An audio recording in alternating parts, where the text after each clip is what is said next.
સારા global સંકેતોથી સપ્તાહની શરૂઆત થઈ પોઝિટિવ. નિફ્ટી 5% ઉછાળા સાથે 25,500ની નજીક. બેંક નિફ્ટીમાં પણ 150 પોઈન્ટનો ઉછાળો, તો મિડ કેપ અને સ્મોલ કેપમાં તેજી સાથે કારોબાર.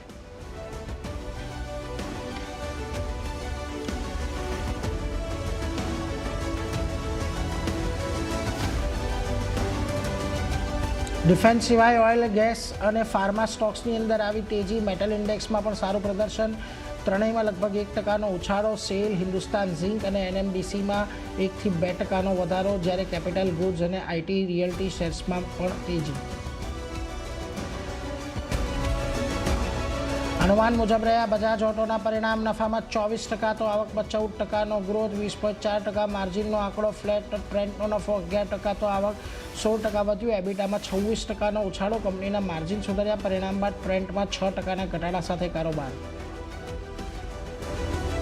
Q2 પરિણામમાં 30% વધ્યો. ટોરેન્ટ ફાર્માનો નફો, માર્જિનમાં પણ સુધારો, પરંતુ 3 ગણો થયો. નાયકાનો પ્રોફિટ, આવક અને માર્જિન પણ વધ્યા. બંને સ્ટોકમાં લગભગ 4%ની તેજી.